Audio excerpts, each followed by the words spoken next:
Bueno, buenas tardes a todos. Eh, Como ustedes saben, soy el presidente del Instituto Nacional Iberiano, acompañado por un grupo de soñadores que tratamos de salvaguardar la historia aeronáutica y espacial de los argentinos. El instituto fue fundado el 27 de mayo de 1975 y la iniciativa la tuvo el señor Comodoro Académico, esto siempre hay que recordarlo, don Santo Domínguez Cocho, ¿no? Un hombre que se preocupó y se ocupó de la historia aeronáutica y espacial de todos los argentinos.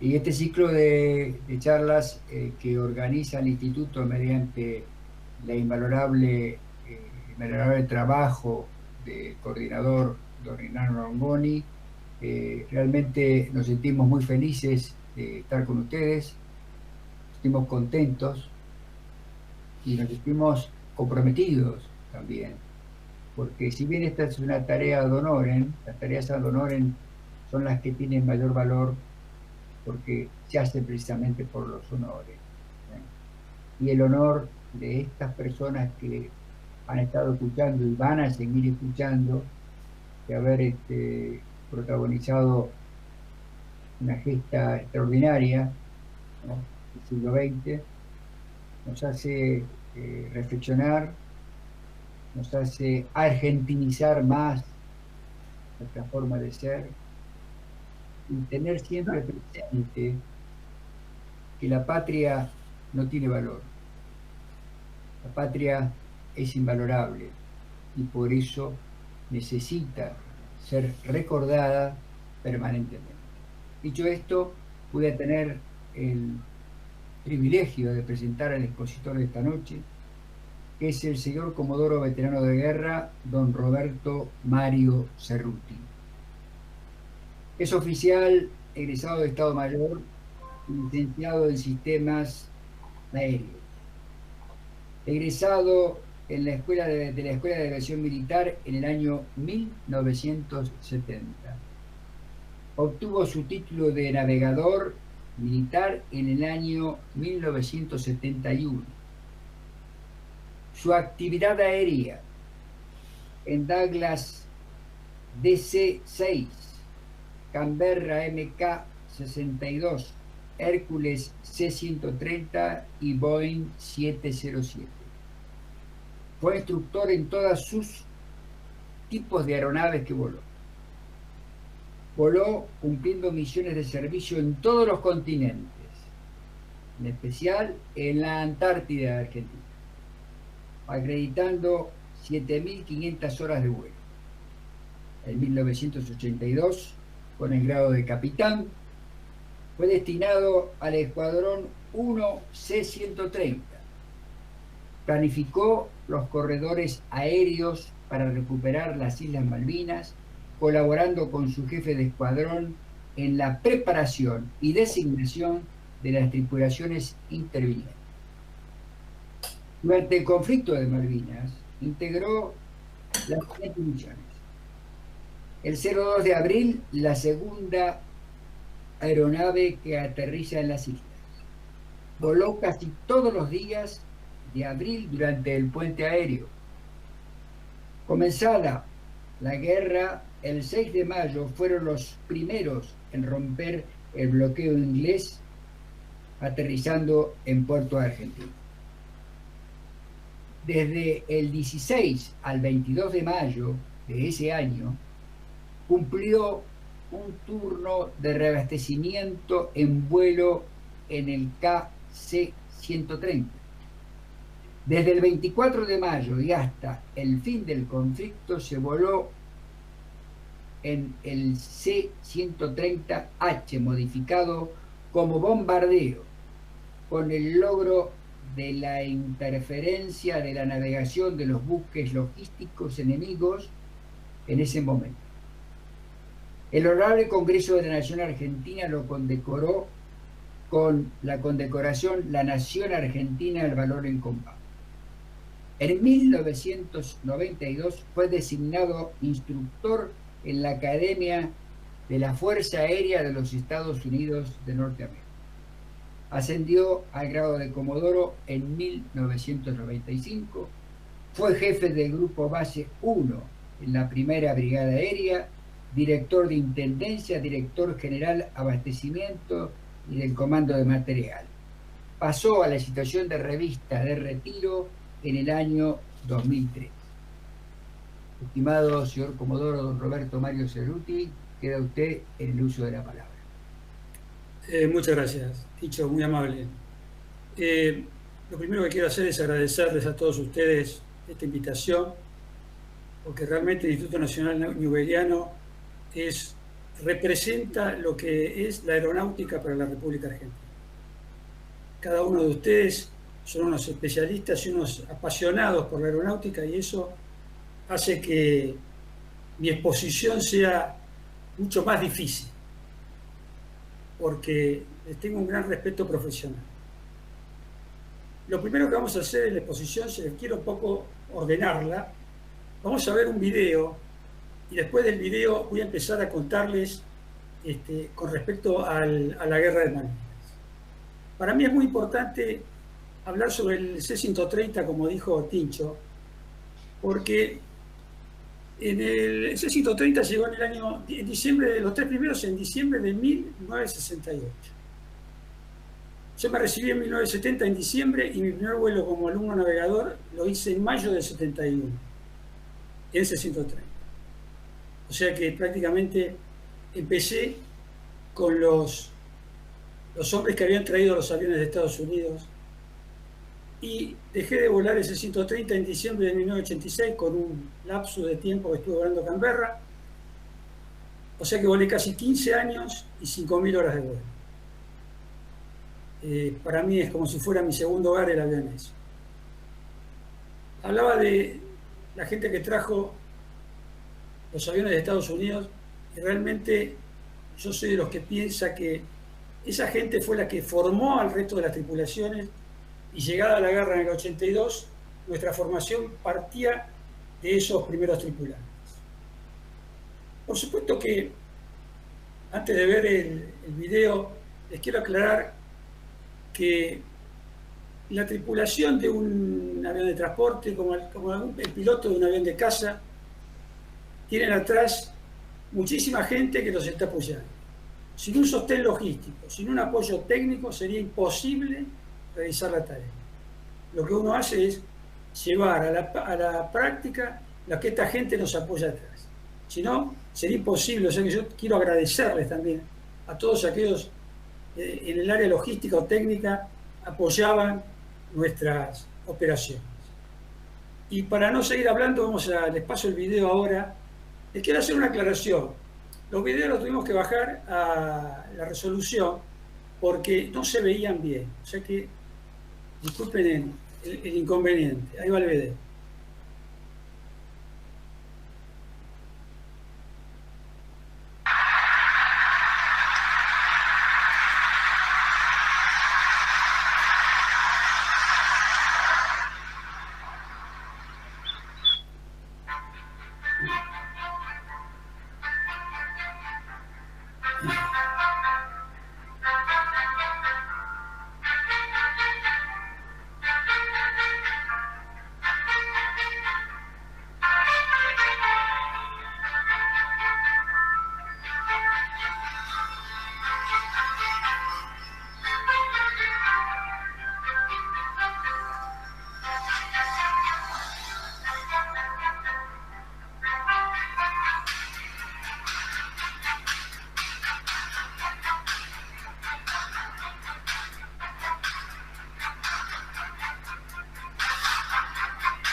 Bueno, ese es el video. Creo que demuestra claramente, ¿sí?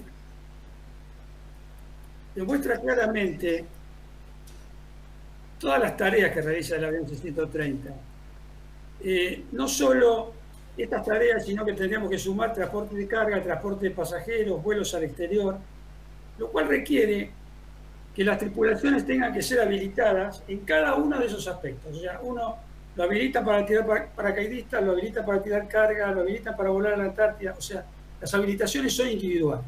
Hasta que uno suma todas las habilitaciones y ahí pasa a ser etapa 3 operativa. El avión tiene una tripulación de 7 hombres básica, que son piloto, copiloto, navegador, 2 mecánicos y 2 auxiliares de carga. En realidad, se mueve como una unidad operativa. No tiene necesidad de ningún apoyo de tierra. Prácticamente puede moverse individualmente y con un buen espíritu de equipo. Uno de los lemas que a mí siempre me gustó del escuadrón era que nadie es mejor, que todos sean mejores. Por lo tanto, cada uno cumplía con su función. El comandante de aeronave era el que decidía, pero cada uno cumplía y todos confiábamos en el otro, porque cada uno cumplía una función que podía llevar el avión a destino. ¿Estamos listos para, Hernán, para la transparencia? Sí, cómo no, ya lo presento. Entonces, como les contaba, vamos a empezar a hablar de lo previo a Malvinas. ¿Por qué lo previo a Malvinas? Porque casualmente, como dijo el señor presidente, yo estaba destinado en el escuadrón Hércules C-130, el escuadrón 1. Cada escuadrón de una unidad de transporte normalmente tiene entre 3 y 4 oficiales. Hay un jefe de escuadrón, jefe de escuadrilla operativa, jefe de escuadrilla adiestramiento y los especialistas. Y después tiene sus oficiales y personal civil. El resto de los tripulantes normalmente tiene tareas administrativas dentro de la unidad o fuera de la unidad y vuelan en el escuadrón. Los que manejan administrativamente el escuadrón son esas 4 personas. En el año, pasemos a la siguiente, Hernán. En el año 1982, en el escuadrón 130 estábamos 4 oficiales. El jefe de escuadrón, vicecomodoro Cano, que ya falleció, el capitán Borcher, que ya falleció, el capitán Martel, que fue derribado, y el que habla. Nosotros tuvimos el privilegio de, en los primeros días de marzo, que nos llamen y nos digan que teníamos que preparar al escuadrón para el asalto aéreo y la toma de Malvinas. O sea que nosotros supimos, nos impusieron el secreto, pero lo supimos en la primera semana de marzo. A partir de ahí entramos en una serie de complicaciones, porque teníamos que preparar a la gente y preparar los aviones sin decírselo a nadie. O sea que se armaban varios conflictos, tuvimos varios conflictos, porque un avión que estaba en servicio lo poníamos fuera de servicio, porque pedíamos que ciertos pilotos vuelen mucho más para poder alcanzar una nueva etapa de adiestramiento. Y así fuimos avanzando en el mes de marzo. En el mes de marzo, bueno, aparte me tocó hacer preparar las navegaciones para el asalto aéreo, y en el mes de marzo decidimos con el jefe de escuadrón que teníamos que hacer tripulaciones fijas. Normalmente el escuadrón se mueve con tripulaciones, con el personal que está disponible para volar, o con el personal que necesita juntar horas de vuelo. En este caso decidimos hacer tripulaciones fijas. Entonces, en una reunión de los 4 oficiales, comenzamos a barajar los nombres de cada tripulación. La pauta que nos dio el jefe de escuadrón era experiencia, jerarquía y personalidad. Nosotros teníamos que armar una tripulación que a veces no importaba tanto la jerarquía, pero sí la experiencia, y si no importaba la experiencia, importaba la personalidad, de manera tal de que se llevaran bien en la cabina de vuelo. Bueno, esto en realidad empezamos haciéndolo con 5 tripulaciones y después lo hicimos con las 15 tripulaciones que formaban el escuadrón. O sea, que fue un trabajo bastante intenso. Entre oficiales y suboficiales, el escuadrón Hércules contaba en ese momento con entre 130 y 140 hombres. Yo en esos 140 hombres incluye a los paracaidistas. O sea, el avión Hércules, el paracaidista de combate o de rescate forma parte de la tripulación, sobre todo en los casos. Bueno, armamos las tripulaciones y así fuimos llegando a fin de marzo, donde citamos a las tripulaciones que tenían que volar el 1 de abril a las 17 horas. La excusa que nosotros pusimos, porque normalmente cuando uno llamaba a los tripulantes, normalmente le dice va a ser tal vuelo, dura tanto tiempo, de manera que vengan preparados. Le dijimos que íbamos a hacer un ejercicio operativo en Comodoro Rivadavia y Río Gallegos de 4 o 5 días, o sea que trajeran ropa para 4 o 5 días. El 1 de abril nos juntamos en el aula del grupo aéreo y ahí empezó el jefe del grupo aéreo, dio la exposición relatando qué era lo que teníamos que hacer. Yo estaba parado al lado de él, ya que yo iba a exponer en la reunión previa al vuelo de la navegación, y le miraba las caras a todos los tripulantes que estaban sentados en sus pupitres, y las caras de asombro, las caras de sorpresa. Yo decía, bueno, no, realmente el secreto se mantuvo porque no se imaginaban que iba a terminar una cosa así. Bueno, luego de eso nos juntamos, cada tripulación se juntó con su gente y nos preparamos para ir a los aviones. Quiero aclarar que yo en este caso estaba en el avión 2, como el jefe de escuadrón iba en el avión 1, me dice, bueno, Sorrento, usted vaya en el 2. Y en el 2 me tocó una tripulación que es el día de hoy que nos seguimos juntando, que nos apreciamos y que nos comunicamos, que es el vicecomodoro Viana, en ese momento vicecomodoro Viana, el capitán Valle, el suboficial Razzini, el suboficial Figueroa, el suboficial Nazari y el suboficial Magnoni. Después cambiamos algunos tripulantes, y yo, por supuesto. Despegamos, ya listos hacia Comodoro Rivadavia, los 3 aviones tuvimos que despegar, un cuarto avión que tenía que cargar un radar, tuvo problemas técnicos y se quedó, que fue el Tango Charlie 64. El avión que nos asignaron a nosotros fue el Tango Charlie 63. Le digo Tango Charlie 63 porque así después más adelante se van a recordar. Fuimos a Comodoro Rivadavia, llegamos a las 11 de la noche, ahí teníamos la gente que nos estaba esperando que había que embarcar. El avión 1 embarcó todo el personal de Fuerza Aérea que iba a manejar el aeródromo y la terminal aérea, y el avión 2, que era el nuestro, embarcó parte del regimiento 25 de Infantería, que era el jefe de regimiento era el coronel Seleni. Y en el avión 3 embarcaron comandos de ejército también. Bueno, esa noche en realidad estuvimos despiertos toda la noche, ya que a las 3 de la mañana aproximadamente nos reunimos, 2, 3 de la mañana, y ya nos fuimos a los aviones a ver cómo estaban terminando y a prepararlos para hacer el asalto aéreo. Si le tengo que expresar lo que sentía esa noche, es imposible porque me voy a emocionar, así que prefiero no hacerlo. Despegamos.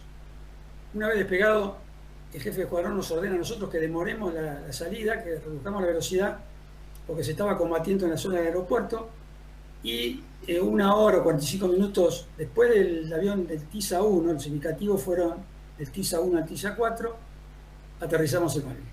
Cuando nosotros aterrizamos ya el aeródromo estaba tomado.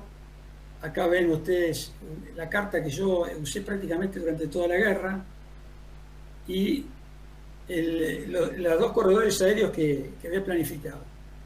Planifiqué un corredor aéreo de ida y otro de vuelta, en función de que yo pensaba de que, bueno, en 4 días, 5 días había que hacer más vuelos, ahora les cuento cuánto, ahí los hacíamos sin tener problemas de interferencia. Nosotros teníamos previsto, después de ese día, quedarnos en Comodoro Rivadavia y teníamos que hacer con Hércules 15 vuelos teníamos preparados 15 vuelos para abastecer la guarnición Malvinas. Así que ese día regresamos, luego de estar ahí alrededor de 1 hora y media en Malvinas, llegamos a Comodoro Rivadavia y ahí realmente nos fuimos a descansar, hacía casi más de 24 horas que estábamos despiertos. Quedamos un poco viendo televisión, viendo cómo evolucionaba la cosa y a descansar. Al otro día de la mañana salimos a hacer la primera salida predispuesta. Las salidas predispuestas eran las que estaban planificadas previamente, y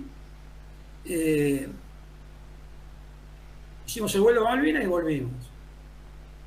Y a partir de ahí se produjo como un incremento, porque cambió el plan. El plan cambió de a poner una guarnición a poner toda la gente posible. Y esto fue evolucionando. Nosotros ya nos quedamos, ya los 4 días o 5 que íbamos a pasar en Comodoro Rivadavia pasaron a ser 7, 8. Y el 8 de abril, Inglaterra declara la zona de exclusión total. Al declarar la zona de exclusión total, ustedes lo ven en la que sigue, Hernán, por favor.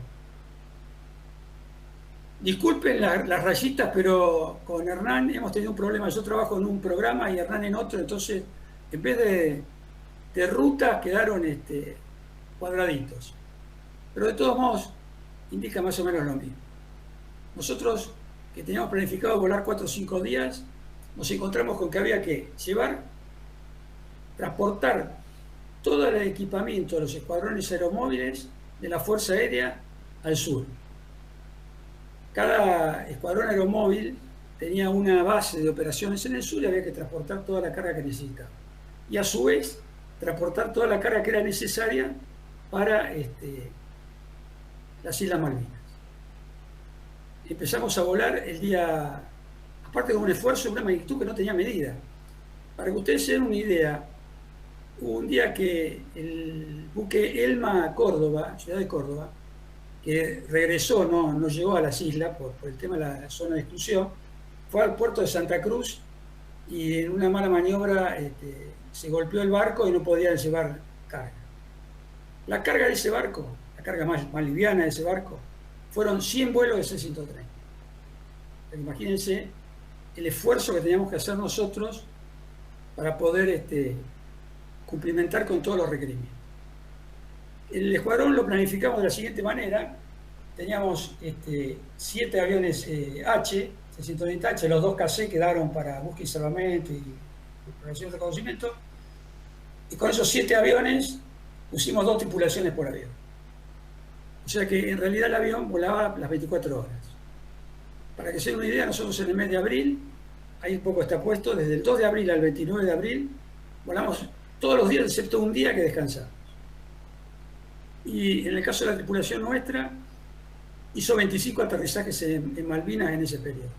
Lo cual nos vino muy bien porque nosotros aprovechamos para hacer navegaciones bajas, para controlar la zona, para ver cómo íbamos a operar si el día de mañana teníamos que seguir operando. ¿Qué fue lo que sucedió?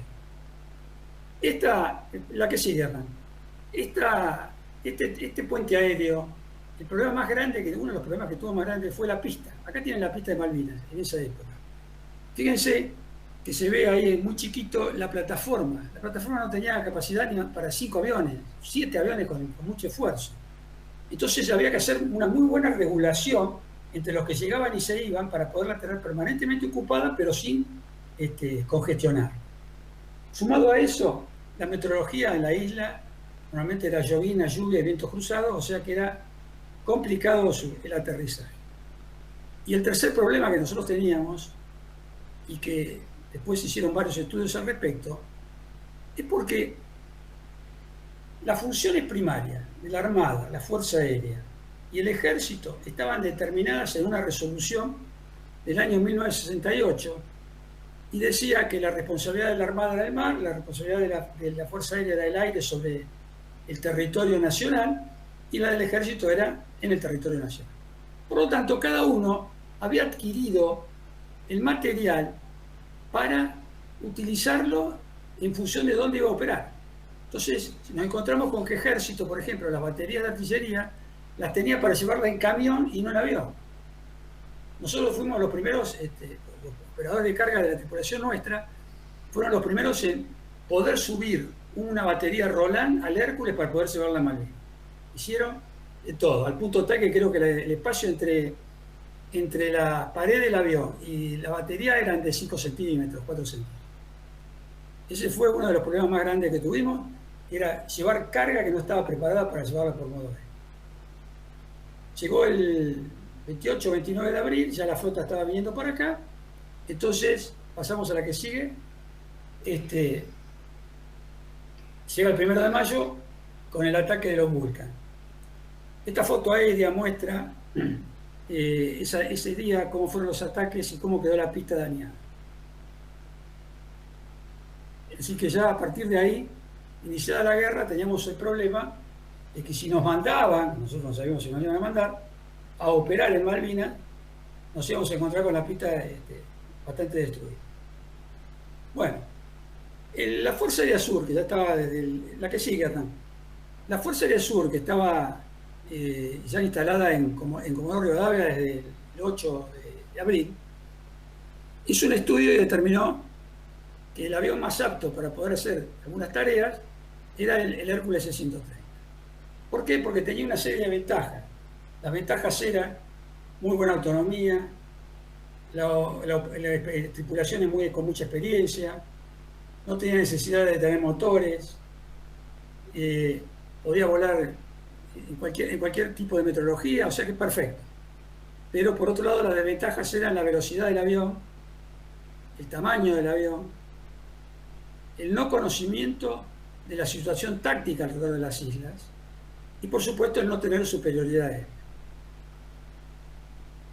Se planificaron en un comienzo las 3 operaciones que ustedes lo vieron cuando nosotros, cuando estábamos cuando pasé las tareas. Hacer abastecimiento por entrega por aterrizaje, hacer abastecimiento por entrega por lanzamiento y hacer reabastecimiento de combustible en vuelo. Pasado la primera quincena de mayo,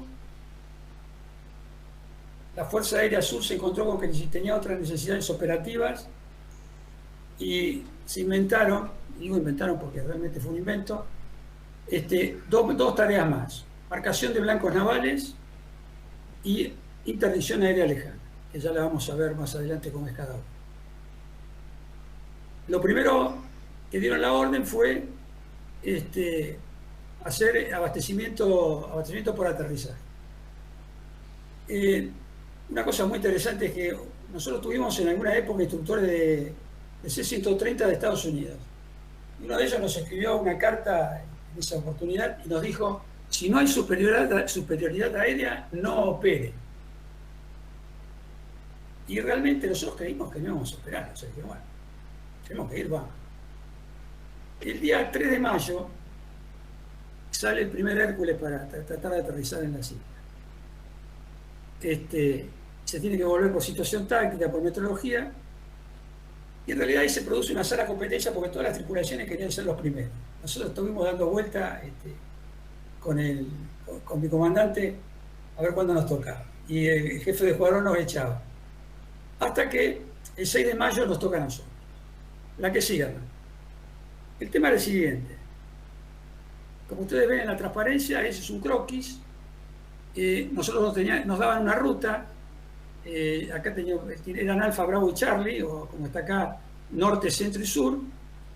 Y teníamos que volar a un punto. O sea, el problema del aterrizaje en Malvinas era que el avión tenía que converger a la pista de Malvinas. No era que podía ir a cualquier lado. Tenía que converger a la pista. O sea que era un embudo. Eso por un lado. Normalmente la reunión previa al vuelo empezaba 3 horas antes y nosotros planificábamos el vuelo. La tripulación planificaba su vuelo. El primer tema que nosotros determinamos fue que no podíamos volar a las alturas que decía el manual. El manual de operación del avión para vuelos tácticos dice: de día 500 pies, de noche 1000 pies. Nosotros dijimos: más de 100 pies no podemos volar. Entonces planificamos el vuelo a esa altura. El otro tema que teníamos que tener muy en cuenta, porque ya hubo una experiencia previa, ustedes los círculos rojos que ven en el croquis son las zonas prohibidas de vuelo. Esas zonas prohibidas de vuelo eran lugares de defensa que tenían defensa antiaérea, y ya el día que nos tocó a nosotros, el 6 de mayo, que nos tocó volar, ya habían sido derribados por la artillería de Malvinas García Cuerva con un Mirage que quiso aterrizar en Malvinas. Y después, más adelante, con la artillería antiaérea de Darwin, a Gavassi también lo derriba la propia artillería antiaérea. O sea que era una cuestión de volar con precisión. Nosotros la precisión que teníamos que tener era no solo volar bajo y alejado de los problemas, sino que también teníamos que regular la hora de llegada a la pista. Normalmente teníamos una hora de llegada y más o menos 2 minutos. No había margen de error. Si uno calculaba que llegaba más tarde, no podía ir, se tenía que pegar la hora. Bueno, el día 6 de mayo hicimos la reunión previa al vuelo 3 horas antes, como estaba previsto, y planificamos una ruta que ahí está marcada en negro la ida y en blanco la vuelta. ¿Qué fue lo que hicimos? Salimos rasante de Comodoro Rivadavia, pegados a la tierra, y a la altura de Puerto Deseado entramos en el mar sin hacer comunicaciones, era silencio de radioeléctrico total, y navegamos hacia las islas. La altitud de vuelo que teníamos era 100 pies, 80 pies, no menos de eso ni no más de eso. La velocidad eran 230 nudos, y llegado a las islas, pese a que estaba prohibido, yo había arreglado con nuestro comandante varias cosas, pegué una barrera con el radar y vimos que había un eco, que pues, seguro era un buque inglés, muy cerca. Así que ahí dijimos, bajemos más y bajamos a 50 pies. O sea, yo quiero que sepan que 50 pies no nos permitía hacer virajes, porque el avión tiene 44 metros. O sea que era un viraje chato y bien pegadito. Seguimos volando, bordeando, nos pegamos más a la isla y bordeamos más la isla. Y la que sigue, por favor. Y bueno, en esos puntos blancos que ustedes ven, esos triangulitos blancos, lo que uno tenía que hacer era decir, en ese triángulo era, no me acuerdo, pero vamos a suponer que era Pedro y el otro decía Andrés, quería decir que todo estaba bien. O sea que era una palabra decía el avión y una palabra decía la torre de control. En la última posición, ya cuando uno entraba a la final, decía la palabra clave y Malvinas le daba el QNH y el viento para poder aterrizar. Eso era todo las comunicaciones que nosotros hacíamos. Bueno, tuvimos la oportunidad de aterrizar, llevábamos 14.000 kilos de carga y en el rodaje empezamos a tirar la carga. En el rodaje directamente empezamos a que la carga se fuera para atrás con el sistema de rieles que es con rodillo, entonces fuimos sacando la carga. Llegamos a la plataforma, cargamos a 8 heridos y nos fuimos a despegar. En el momento que vamos rodando, notamos que tenemos una rueda rota, una rueda pinchada. Parece que en la pista había esquirlas todavía de algunos de los bombardeos y la mordió en una de las cubiertas y se rompió. Por supuesto que no había otra alternativa que pegar la vuelta y despegar. No se nos ocurrió que nos íbamos a quedar a cambiar la cubierta porque no podíamos.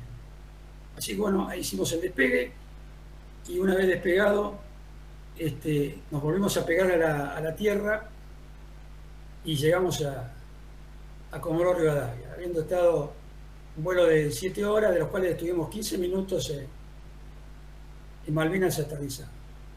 Por supuesto que el honor de haber aterrizado primero no se lo quita a uno nadie, y es como cuando River gana un campeonato, más o menos. Durante todo el mes de abril, todo el mes de mayo y todo el mes de junio, el escuadrón Hércules hizo alrededor de 60 salidas y pudo aterrizar en Malvinas 31 veces. El problema normalmente era la situación táctica, porque estaban bombardeando, porque había patrullas aéreas de combate, o por la meteorología, porque llegaban y había una niebla de ataque imposible aterrizar. Esa fue la actividad que se realizó en transporte aéreo, evacuando heridos. Y yo creo que el haber aterrizado todo ese tiempo le demostraba a los combatientes de la isla que estábamos, que si uno se hería le íbamos a rescatar, y que había un apoyo moral para que ellos se dieran cuenta que no estaban solos. La que sigue, Hernán. La otra tarea que nosotros tuvimos fue lanzamiento, abastecimiento por lanzamiento. Claro, había lugares donde no se podía llegar vía terrestre, o la única forma de abastecer esas unidades era a través de un helicóptero. Entonces se decidió hacer 2 lanzamientos. Los 2 lanzamientos se hicieron el 19 y 20 de mayo. Pasemos a la que sigue. Este es un croquis donde estaba marcado la zona de lanzamiento. El primer lanzamiento fue el que hizo no me acuerdo cómo se llama, ya me voy a fijar. El primer lanzamiento lo hizo el Tronco el día 19 de mayo. Y yo les contaba a ustedes de que la precisión en que tenía que llegar a la zona de lanzamiento. ¿Por qué? Porque si no, la artillería le podía tirar. Por otro lado, en la zona de lanzamiento, ¿quiénes estaban? Estaba el equipo de control de combate de Hércules, que habían ido por tierra para marcarnos la zona de lanzamiento. O sea que esos hombres bajaron y después se plegaron a unidades de ejército para combatir. Conclusión. Este primer vuelo, el avión que fue designado para hacer este primer vuelo fue casualmente el avión con el cual nosotros hicimos el primer aterrizaje, que fue el Tango Charlie 68. Comienzan el vuelo y cuando están a 12 millas de la zona de lanzamiento, fíjense que hay un círculo amarillo, se da cuenta el navegador de que vienen muy adelantados, que van a llegar antes de tiempo, y no pueden llegar antes de tiempo, tienen que llegar en horario. Entonces, a 600 pies, en la isla, rodeado por todos lados, hace un viaje de 360 grados. Lo que yo quiero decir es que esa era la vocación de llegar, la vocación de lanzar. Para lanzar, el avión tenía que volar a 130 o 150 nudos y a 600 pies. O sea que era un barrilete que estaba a disposición de cualquier enemigo inglés que apareciera. Bueno, hicieron el lanzamiento con éxito, lanzaron 8 contenedores de 1000 kilos cada uno y escaparon por el estrecho San Carlos hacia el norte y luego de ahí a Comodoro Rivadavia. El segundo avión tenía que tirar en Bahía Fox, lanzar en Bahía Fox, hizo una navegación por el sur, entró por el estrecho San Carlos, estaba en horario y cuando están lanzando, una unidad de ejército que estaba abajo empieza a tirar con armas livianas al Hércules. Bueno, ellos avisaron, el equipo de control de combate le trataba de decir a los que marcaban la zona de lanzamiento que no tirara, pero ya, el avión ya se ve. Tuvo algunas averías, pero no tuvo problema para llegar a Comodoro Rivadavia. Y eso fueron, la que sigue, gracias.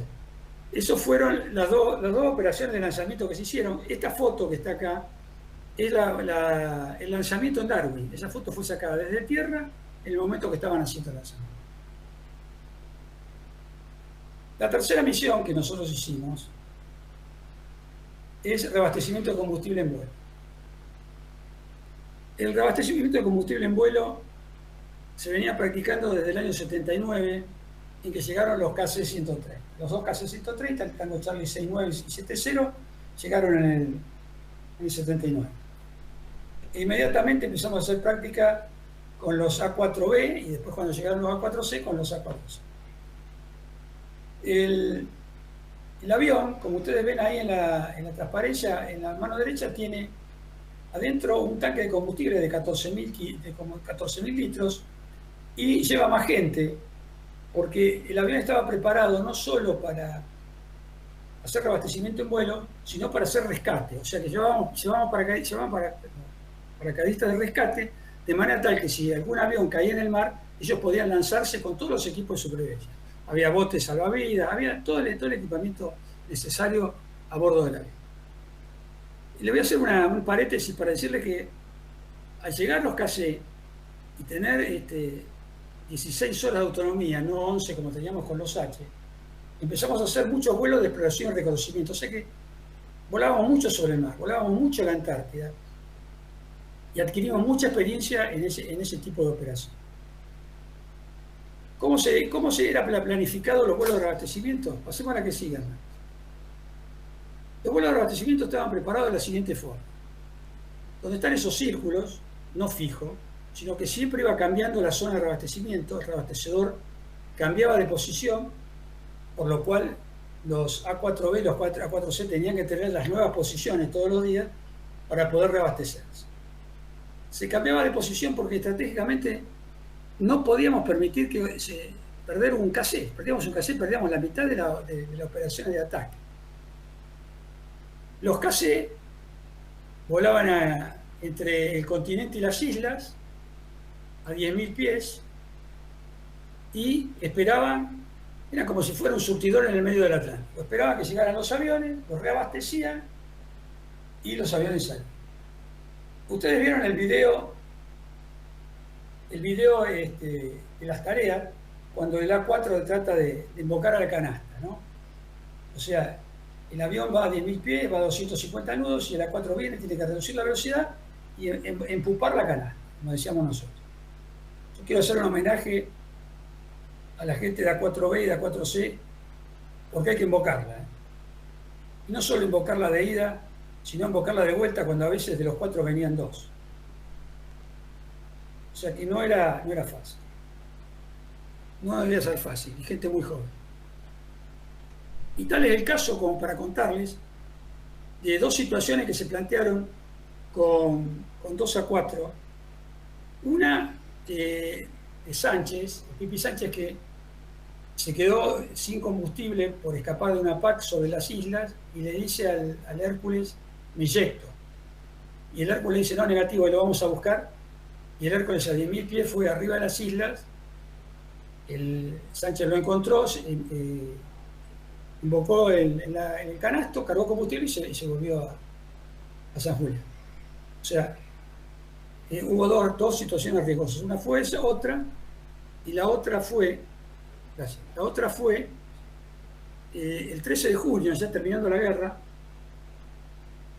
cuando Delepiane, con el N3, que tiene perforados los tanques de combustible y se está por eyectar.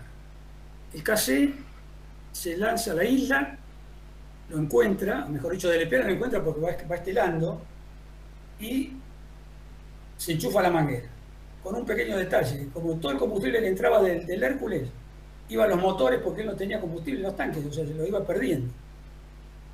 O sea que el KC lo tuvo que llevar desde Malvinas hasta el continente.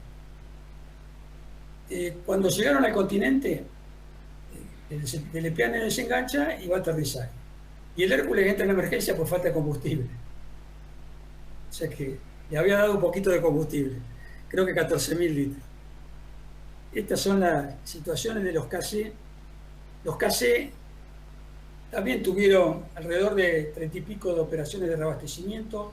No solo reabastecieron a los A4 de la Fuerza Aérea, sino que reabastecieron a los A4 de Armada y a los superestendartes.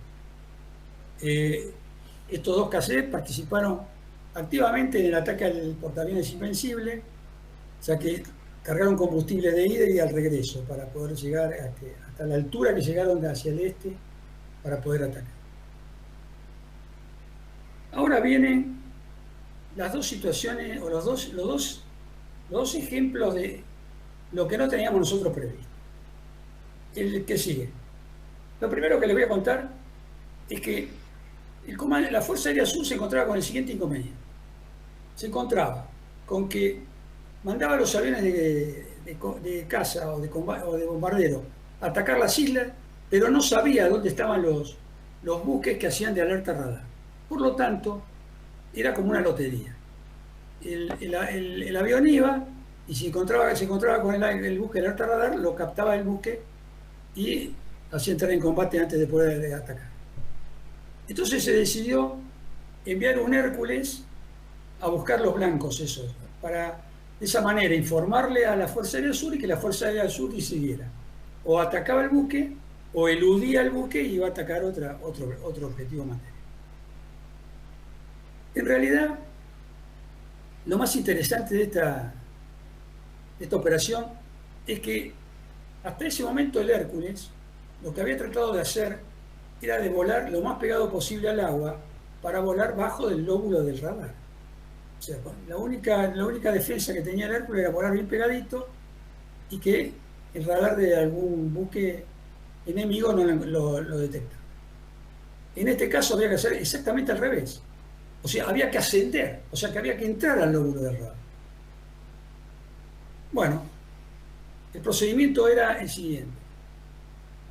El avión venía rasante a 50, 100 pies y a 250 nudos, y en un momento determinado, en el área que le marcaban, aceleraba hasta 310 nudos, o sea, prácticamente al límite de la velocidad estructural del avión. Cuando el avión llegaba a esa velocidad, se lo llamaba palanca atrás y se lo hacía ascender. Normalmente ascendía hasta 10.000 pies en 1 minuto y medio, 2 minutos, y en ese ascenso perdía velocidad hasta 110 nudos, o sea que estaba en pérdida prácticamente, y ahí caía de vuelta al mar. En ese ascenso había que hacer 2 actividades, o 3 actividades arriba del avión. Había que prender el IFF. El IFF es el transponder militar que hace identificación amigo-enemigo. Si uno prende el IFF y hay radares cerca, se ilumina. O sea que la tripulación iba a saber que estaban enganchados en el radar de algún buque. Y por otro lado, el navegador iba a prender el radar, iba a ver dónde estaba el eco y iba a tomar las coordenadas del eco. Todo eso en ese minuto y medio de ascenso hasta que caían de vuelta al mar. Una vez que bajaban, se iban a otra zona y volvían a hacer el mismo procedimiento. En general, todos estos procedimientos que se empezaron a hacer el 27 de mayo se hicieron en el norte de las islas, en el norte de la bahía de Estrecho San Carlos, en esa zona. Se iba moviendo, pero la zona era más o menos la misma. Así que ahí llegamos, hicieron 4 o 5 vuelos. Estos vuelos se hicieron famosos porque, o el nombre se hizo famoso, que eran los vuelos locos. O sea, todos los conocen por los vuelos locos.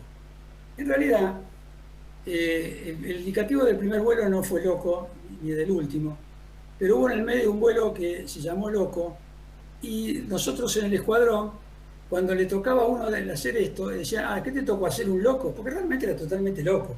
Venir rasante, subir a 10.000 pies, tirarse a que el avión entre en pérdida. O sea que en realidad refleja muy bien cómo era la operación. El 1 de junio, pasamos a la que sigue. El 1 de junio le toca salir a la tripulación del capitán Martel. Despegan, tienen una falla técnica, regresan y vuelven a salir. Van a la zona, hacen el primer ascenso, descienden, y cuando hacen el segundo ascenso, pasa la que sigue, Hernán. Cuando hacen el segundo ascenso, la fragata Minerva lo detecta en el radar. Había una PAC, dos Harrier, que estaban en alerta, entonces la fragata los envía a donde se encuentra el blanco. Uno de los Harrier permanece en altura y el otro desciende. El que desciende ve al Hércules, lo capta con el radar de a bordo y le lanza un misil y le erra. Entonces, inmediatamente lanza el otro misil que le pega al plano, y el Hércules empieza a caer en un viraje brusco. No satisfecho con eso, se le acerca y le tira con cañones. Y el avión explota cuando toca con un plano al mar. Ahí terminó la historia del Tango Charlie 63, que yo les contaba que fue el avión que nosotros volamos el 2 de abril y todo el mes de abril. O sea que ahí se acabó el 63. En la primera brigada aérea, cuando uno entra, en la que sigue, hay una trompa de un Hércules. En realidad es un Hércules H, que le pusieron Tango Charlie 63. Y es un homenaje a esa tripulación, donde estaba Meiner, que fue instructor mío, Martel, que era muy amigo mío, Krause, que era muy amigo y compañero mío, Lastra, que había sido mi ayudante el año anterior, y los otros oficiales habían empezado a volar más o menos en la misma época que yo, así que años conociéndolo y compartiendo diferentes experiencias. Y si uno no se puede ver por muy chiquito, el último nombre es el de un soldado. El de un soldado del Escuadrón Tropa de la Primera Brigada Aérea, que en el bombardeo del 1 de mayo falleció en la Siria. Ahí dejamos nosotros nuestro avión. Y yo creo que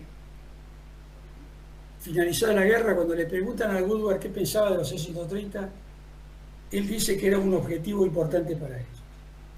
O sea que cuando lo pudieron encontrar, lo derribaron.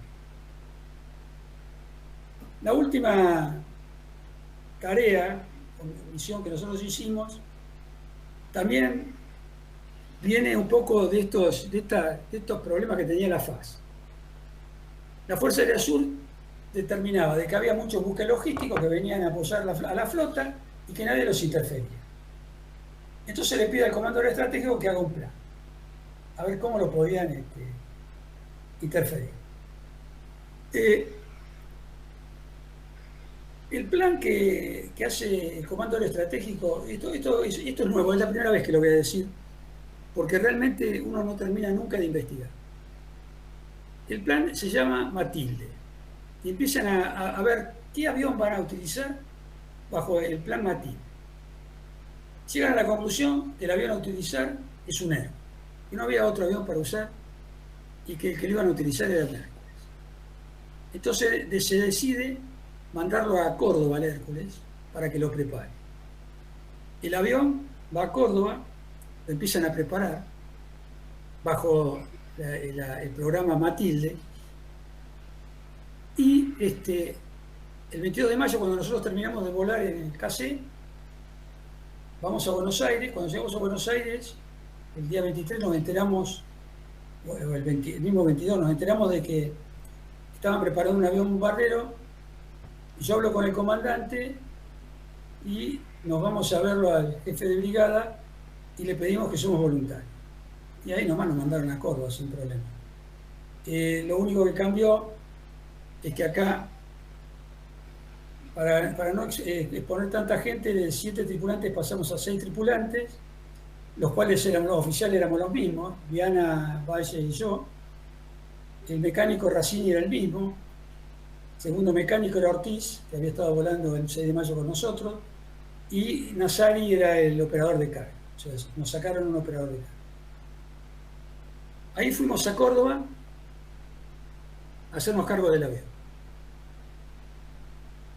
Yo les contaba lo de Matilde porque en realidad nosotros no sabíamos, nos enteramos después de la guerra de que por algún lado le ponían el nombre Matilde, pero nunca pudimos saber por qué, hasta que hace un tiempito pude hablar con un ingeniero y con alguien que planificó, y ahí me dijeron que ellos tenían, pero no está el plan, no está nada escrito, por lo menos yo no lo tengo.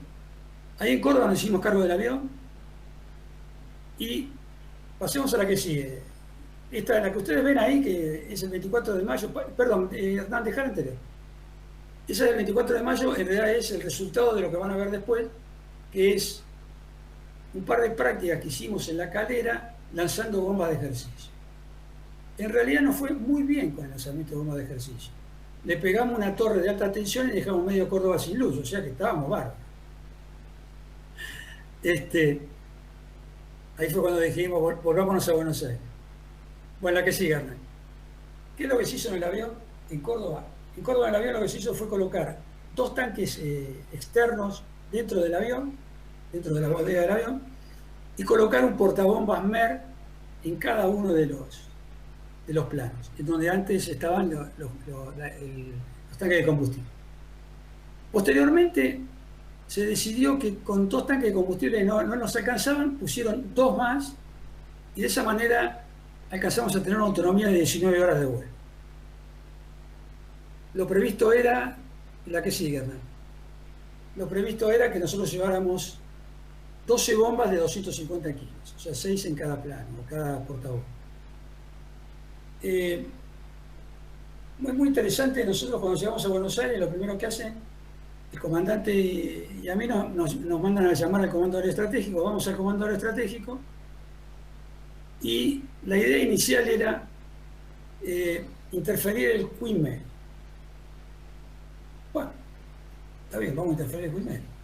Por supuesto que nosotros sabíamos que el Queen Mary debía venir con una escolta importante, ¿no? Pero bueno. Regresamos a Palomar y el 28 de mayo, el 27 de mayo, ya con el avión listo, con las bombas como están puestas ahí, salimos a hacer el primer vuelo el 28 de mayo. ¿Cómo era la planificación? Era muy parecida a lo que les contaba antes. 3 horas antes, reunión previa al vuelo. Los mecánicos y Valle iban a preparar el avión y el comandante y yo íbamos a la reunión previa al vuelo y hacíamos preparaba la navegación y el combustible y todo lo demás. A la hora prevista despegamos de Palomar, sin comunicaciones, nos pegábamos a la tierra y a la altura de Villa Gesell más o menos ya entrábamos en el mar. Este que está acá, la transparencia que están viendo, que es el 29 de mayo, fue la que nos dieron para hacer esa ruta que estaba indicada. La ruta era al norte de la Georgia. 29 de mayo, la verdad que no fue bien porque el procedimiento era el siguiente. Nosotros teníamos que volar, yo buscaba en el radar algún eco, detectábamos el eco, le sacaba las coordenadas, nos íbamos y nos pegábamos al piso, 100 pies. A 100 pies avanzábamos hacia el barco. Y teníamos 3 situaciones. Nosotros, cuando estábamos cerca del barco, estaba la situación de que el buque fuera un buque neutral. No pasaba nada. O sea, nosotros no podemos tirarle a cualquier buque. Tenemos que saber que fue en inglés. Segunda situación, que el buque fuera logístico inglés, había que atacarlo. También con la previsión de si tenía antecedente aéreo. Y la tercera situación, que el buque fuera de guerra. O sea, si era gris, sabíamos que era de guerra y que era inglés. Estas 3 eran las situaciones que nosotros teníamos. Por supuesto que nosotros estábamos en el medio del Atlántico, sin comunicaciones, porque la orden era sin comunicaciones, o sea, silencio de radio. Esa ruta que ustedes ven, a medida que nosotros íbamos encontrando buques, íbamos corrigiéndola. O sea que a veces hemos llegado a estar a 1000 kilómetros, 800 kilómetros de la ruta que nos habían ordenado. Así que era muy difícil que alguien nos fuera a buscar en esa zona.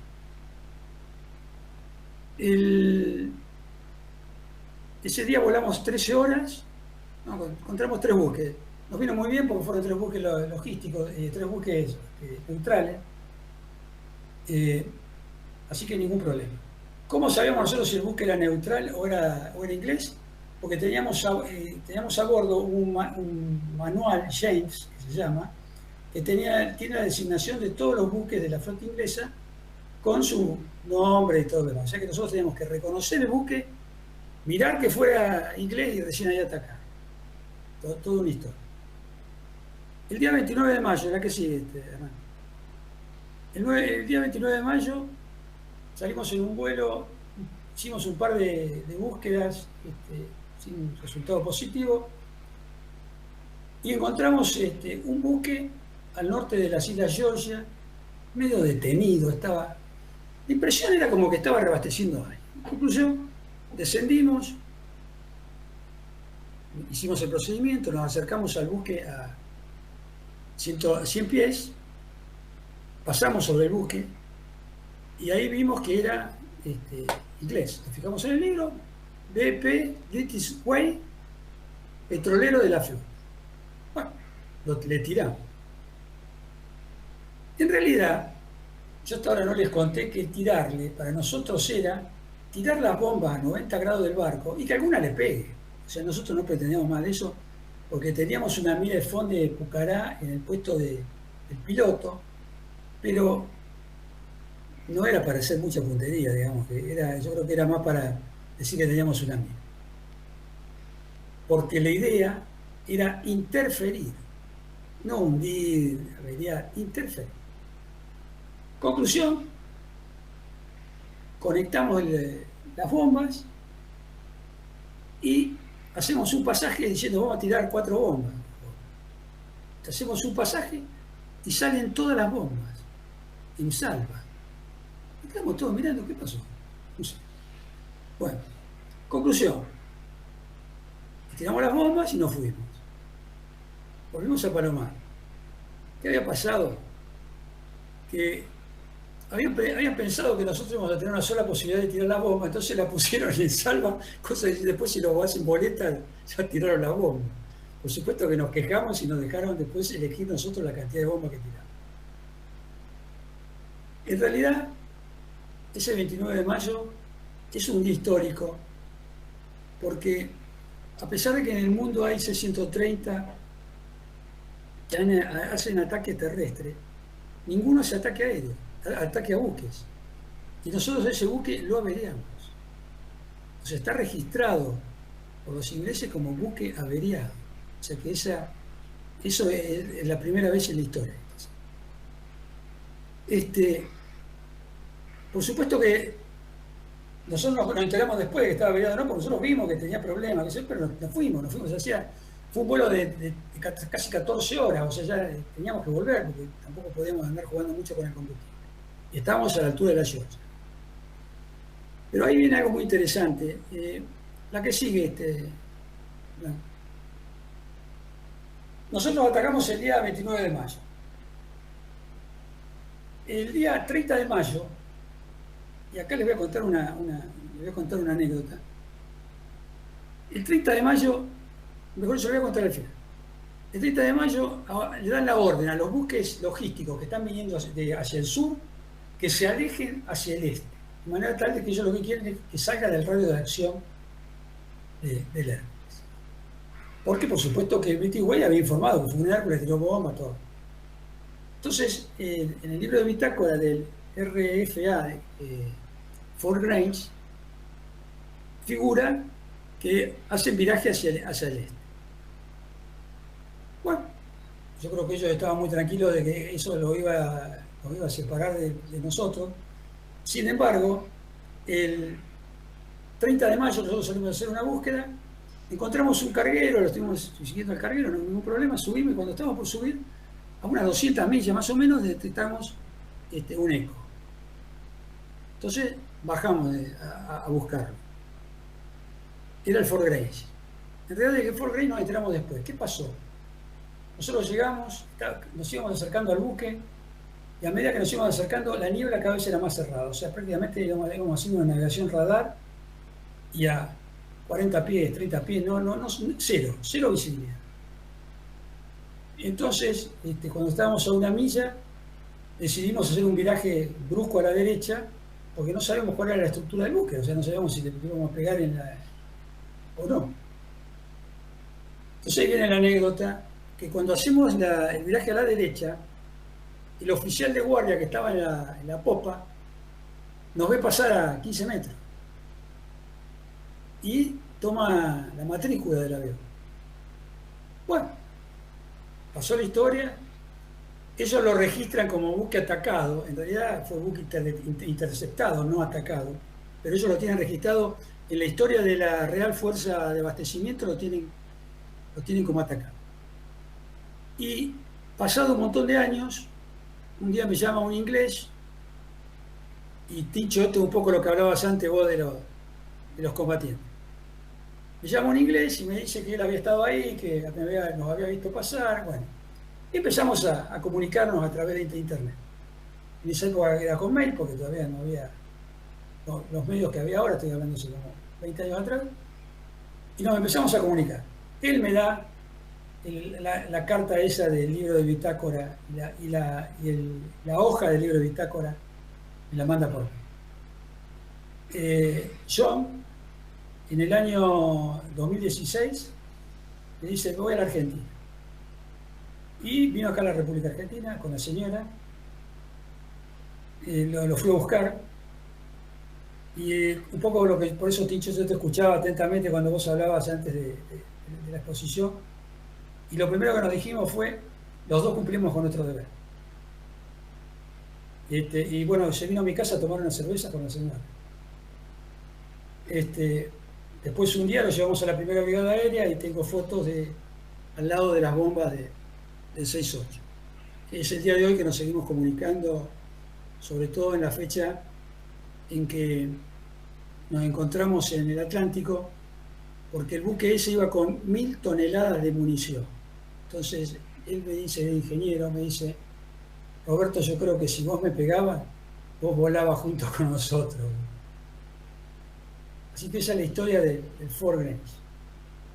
Después del Fort Grace, yo les decía a ustedes, perdón, el Fort Grace, al atacar el Fort Grace, es como que la fuerza de tareas inglesa se da cuenta de que no puede hacer navegar buques solo porque corre el peligro de que se lo hunda.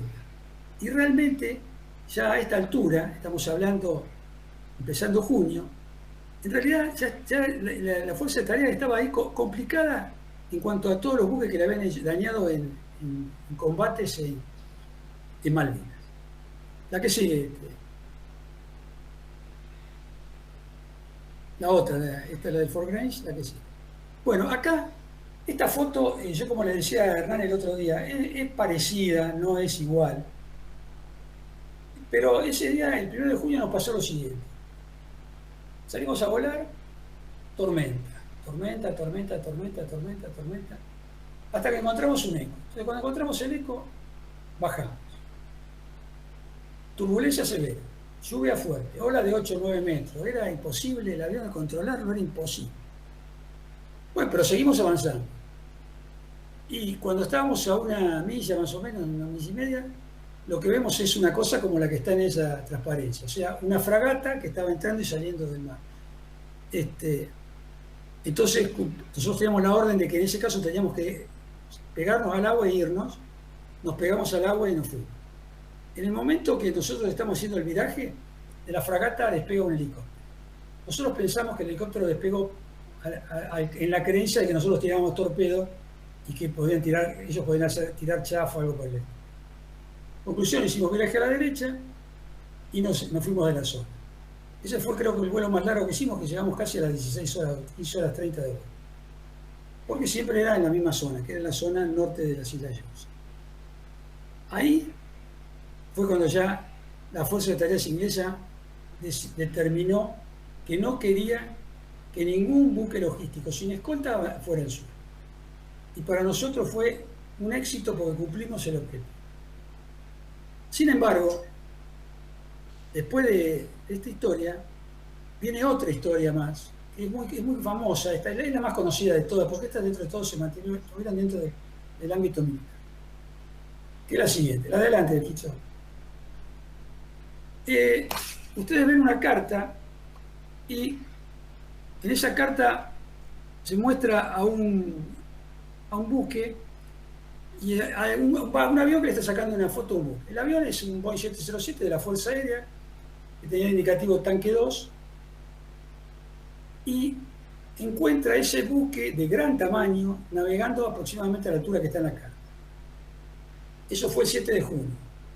Entonces, informa al comando aeroestratégico, el comando aeroestratégico le pregunta a la Armada, y la Armada contesta, ese buque no se tiene conocimiento, no es propio y no es pesquero. No, pesquero no iba a ser, medida. Pero bueno, conclusión, la Fuerza Aérea Sur le pide de que se haga una interdicción de ese buque. Para lo cual, ese mismo 7 a la noche, tarde-noche, nos vamos y nos reunimos con una escuadrilla de Canberra en Mar del Plata. Los Canberras van a Mar del Plata, nosotros vamos a Mar del Plata de Buenos Aires, para ver cómo planificamos el día siguiente hacer la operación. Al día siguiente, nosotros a la mañana temprano salimos y a las 3 horas de vuelo, más o menos 3 horas y media de vuelo, encontramos el buque. Y acá pasa dos situaciones. Primero, la meteorología estaba fantástica. Segundo, nos llaman por radio de la Fuerza Aérea Sur, una cosa rarísima. Por supuesto que nosotros teníamos frecuencias, ellos tenían la frecuencia, raro que nos llamen. ¿Para cómo nos llaman? Y el que nos llama directamente nos dice, hagan tal cosa con el barco. Nosotros mirábamos y reconocimos que era la voz del brigadier Crespo, o sea, que estaba dando las órdenes directamente. Entonces dijimos, no hace falta ni confirmar quién está hablando por la radio, porque sabemos quién está hablando, nosotros lo conocíamos. Entonces, bueno, da la orden de que nos comuniquemos con el buque le demos orden de que vaya a un puerto argentino o que se aleje de la zona. En realidad, el buque, cuando yo hago la proyección de su rumbo, era a donde estaba la flota inglesa, no iba a otro lado. El buque no aumenta la velocidad, no cambia su rumbo. Nosotros descendemos para pasarle más cerca, y ahí viene lo más fantástico de todo, porque yo creo que en realidad si uno lo pone en una película dice que exagerado. Ahí vemos que se llama Hércules, que es un superpetrolero que se llama Hércules. O sea, realmente podemos esperar cualquier nombre, pero no Hércules. Este superpetrolero tenía 322 metros eslora y llevaba 220.000 toneladas de carga. Nosotros le hicimos varios pasajes, no nos dio el cumplimiento de las órdenes, y el brigadiero ordena que lo ataquemos. Entonces, en un primer pasaje le tiramos 6 bombas y en el segundo pasaje le tiramos otras 6 bombas. Mientras que estaban viniendo los Canberra vienen aproximando, nosotros nos quedamos en la vertical del buque, pero los Canberra tienen un problema de combustible y llega el Canberra 1 nomás, el negro 1. Y el negro 1 en un solo pasaje tiene una bomba de 1000 libras, 2 bombas de 1000 libras, que será. Una vemos que entra en el buque, igual que la nuestra, nosotros vimos que una entró en el buque. Y en ese momento, por eso digo, es muy interesante todo lo que pasa, porque eso fue a las 10:30, yo no me acuerdo, tenía que fijar, pero creo que fue a las 10:30. Y a las 10:30, la Armada le avisa a la Fuerza Aérea que ese es un petrolero que va a Valdés, que lleva petróleo crudo y que está avisando a la Guardia Costera de Estados Unidos que lo están atacando. En ese mismo momento, 10:30, la fragata, los buques Hydra y otros más que no me acuerdo el nombre ahora, detectan las comunicaciones que se estaban produciendo entre el buque y nosotros y envía 2 PAC. O sea que el radar de Malvinas nos avisa que viene 2 PAC y ya nos dan la orden que cada uno regrese como se vaya del lugar. Nos dan la orden que nos vayamos del lugar. Por supuesto que los Canberra no tenían problema de velocidad, se hundieron y se fueron por el continente y se iban a Trelew. Nosotros nos pegamos al agua, apagamos los equipos de comunicaciones y nos fuimos para el lado de África durante 1 hora más o menos y después retornamos para volver al continente. ¿Qué pasó con este buque? Este buque llega a Río de Janeiro. Acá hay un montón de cosas sospechosas con el superpetrolero. Llega a Río de Janeiro, de donde había hecho una escala técnica. O sea, yo no soy de la Armada, no soy marino, pero lo que estuve averiguando, un buque de 300 metros, de 322 metros de eslora, no hace escala técnica. Tiene combustible para ir desde Valdés hasta las Islas Vírgenes, sin ningún problema. Era la primera vez que entraba en Río de Janeiro. Y ahí vuelve a Río de Janeiro. Cuando llega a Río de Janeiro, la tripulación del buque inmediatamente es desembarcada y subida a un avión para que se la lleven a Europa. Y queda nada más que capitán. Está prohibido sacarle fotos al buque. Y ahí empieza si se podía o no desarmar una bomba de 1000 libras de Canberra que estaba en el tanque, en uno de los tanques de traslado de petróleo. Hubo gente que quería desarmarla, hubo gente que quiso comprar el buque y misteriosamente dijeron que no, que lo hundía. O sea que al buque lo llevaron a 700 kilómetros al este de Florianópolis, le abrieron las válvulas y lo hundieron. La última versión que yo tengo es que en realidad no llevaba combustible, porque en realidad después de la guerra algunos decían que llevaba combustible, no, porque uno no puede poner JP1 o combustible naval dentro de un buque que tiene tanques para petróleo crudo. Entonces no llevaba combustible. Pero sí posiblemente llevaba vituallas en toda la superficie de la cubierta. Luego de que el buque es hundido, la empresa dueña del buque le hace un juicio a la República Argentina en el Tribunal Federal de Nueva York y pasan los años, la Fuerza Aérea ordena que esta operación es secreta, por eso durante muchísimo tiempo se habló mucho y oficialmente no se decía nada, hasta que la Suprema Corte de Justicia de Estados Unidos llega a la conclusión rápidamente, de que el hecho no se produjo en territorio de los Estados Unidos, o sea que no tenían por qué jugarlo ellos. Y ahí se terminó el juicio. Y también se terminó la guerra. La que sigue. ¿Qué hicimos entonces con el bombardero? Hicimos 4 vuelos que tuvieron importancia afectando a la flota inglesa. Los 3 que ustedes ven a la derecha, que son de buques ingleses, estaban bien alejados de la costa, y el superpetrolero, que fue el 8 de julio. La que sigue.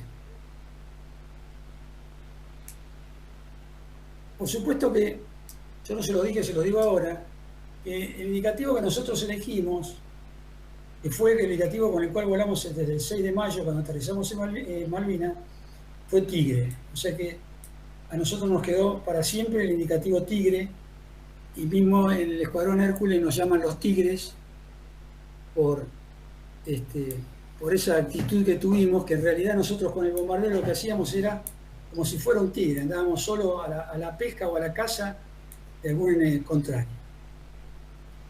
La transparencia que sigue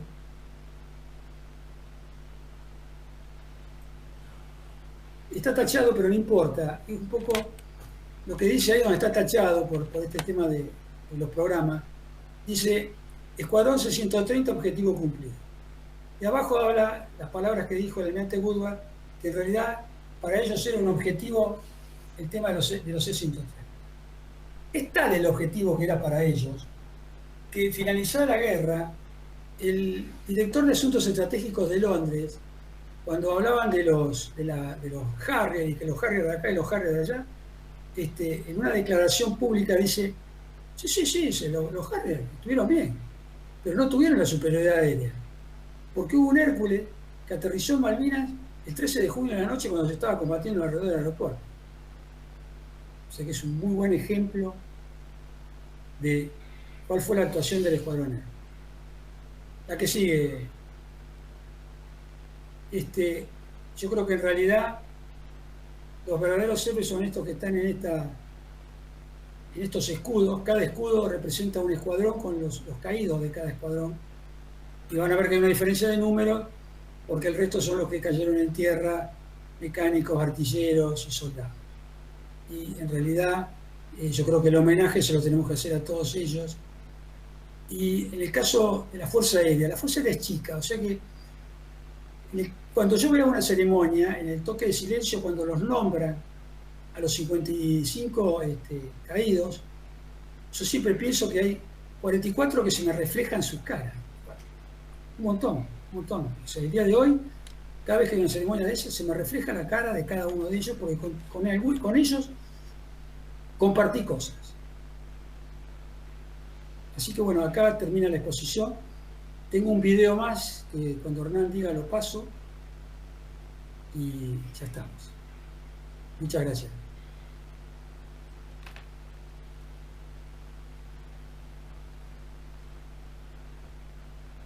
¿Hace el video, Hernán? Por favor, Roberto, adelante.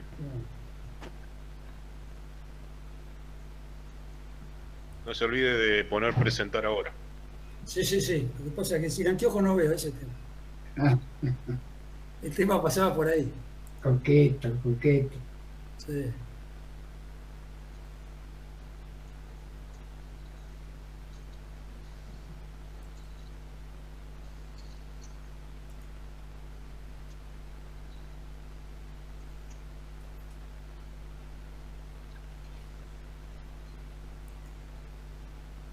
Debe estar cargando.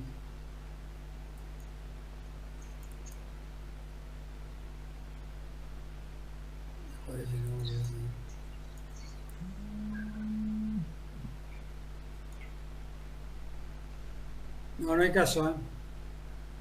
Bueno. Se lo debo. Permítame a mí.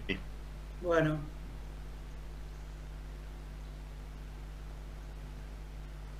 Porque es importante ese video. Sí, sobre todo porque es un video histórico, ¿no? Yo lo reduje en tiempo, lo edité y lo hice un poquito más corto, ¿no?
El tiempo en tierra en la isla durante la guerra eran entre 20 y 30 minutos, excepto el último avión que tuvo casi 1 hora 45, porque cada vez que iban a despegar estaban cañoneando la pista.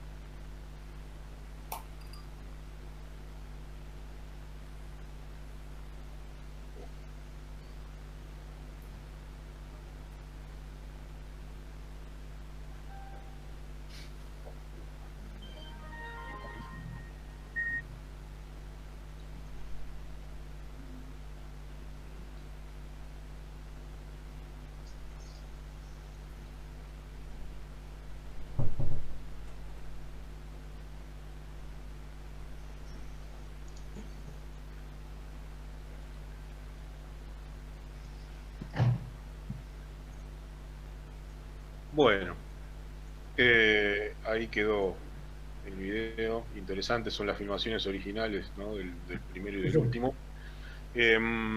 Tincho, ¿quiere decir algo antes de pasar a las preguntas?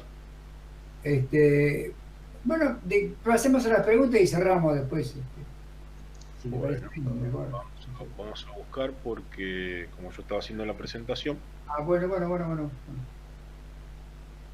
Bueno, mientras tanto, mientras busca las preguntas, Hernán,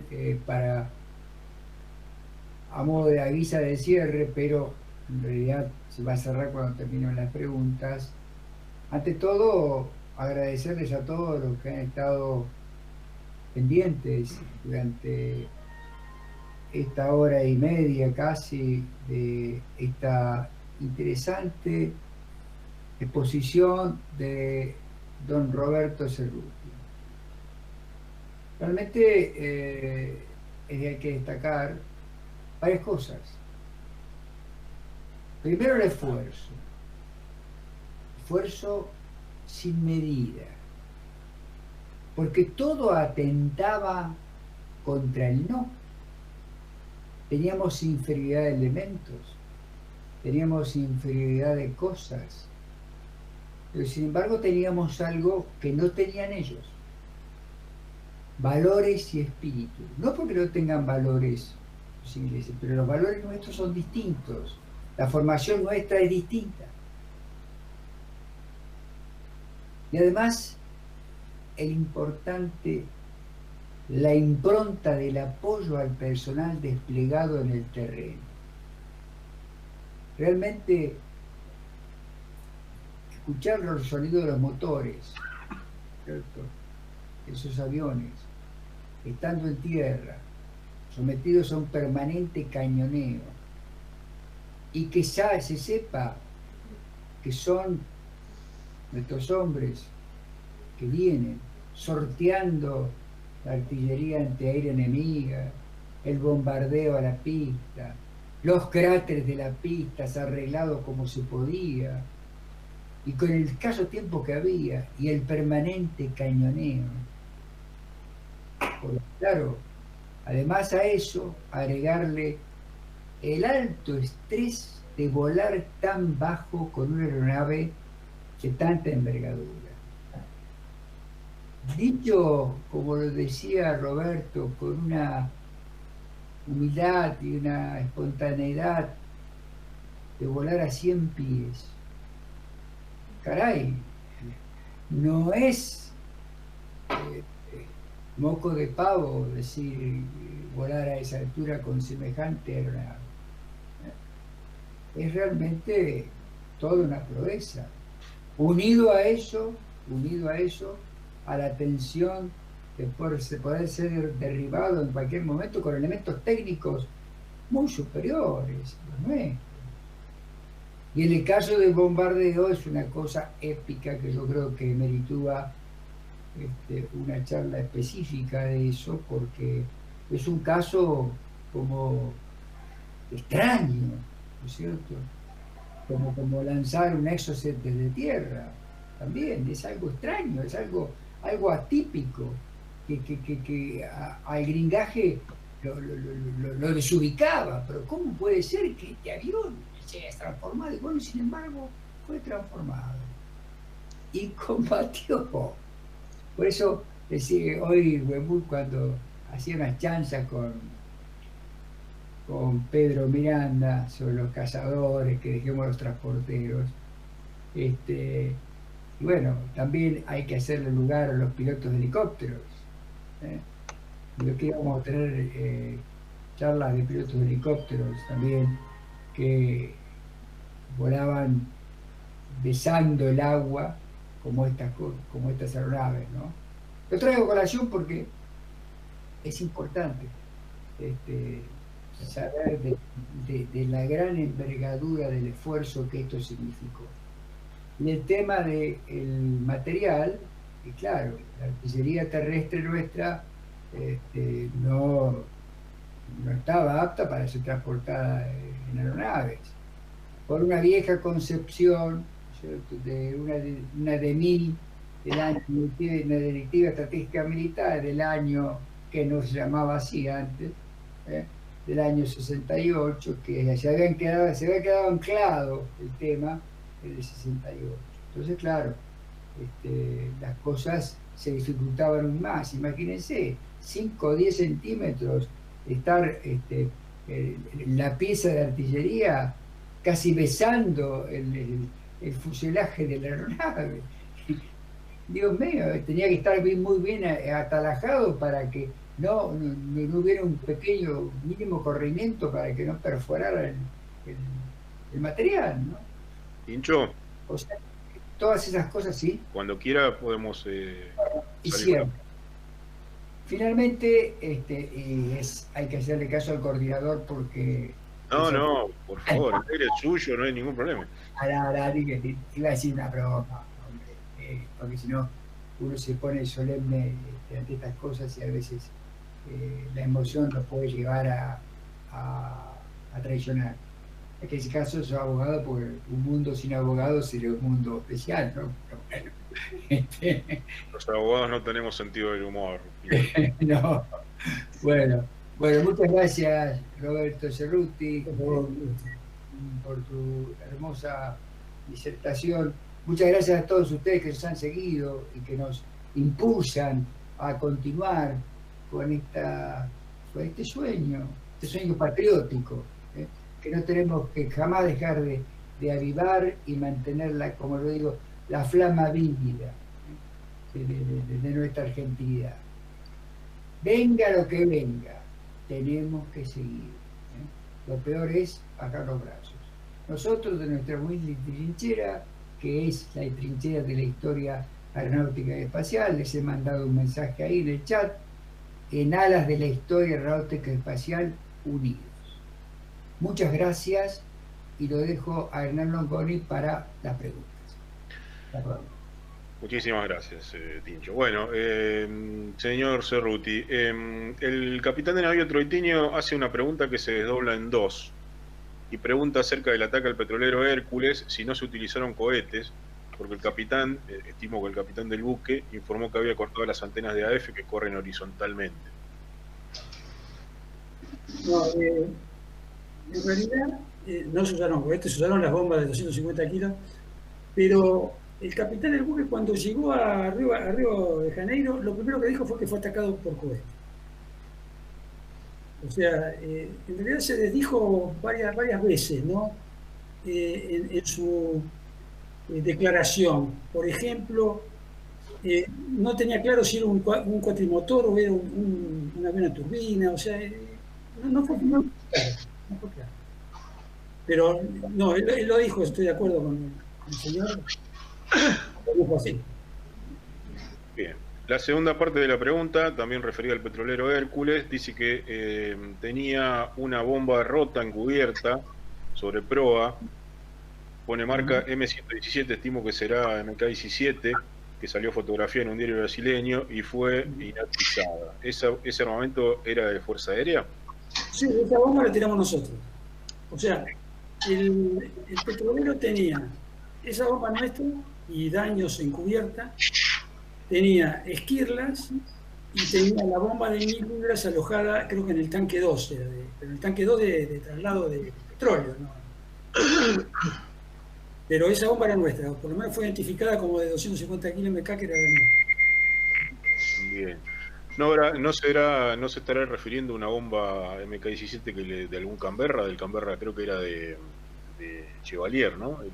No, pero que este tiró bombas de 1000 libras nada más, y esa bomba de 1000 libras fue la que entró adentro del tanque. Perfecto. La Bueno, MK-17 de 1000 libras. Sí. Estimado señor Hernán. ¿Sí? ¿Quién me habla? Sí, Yo, Pedro, París. la MK-17 es de 1000 libras, 454 kilos. Bueno, puede ser que entonces que haya sido. Bueno, eran bombas que teníamos nosotros, tenía Fuerza Aérea.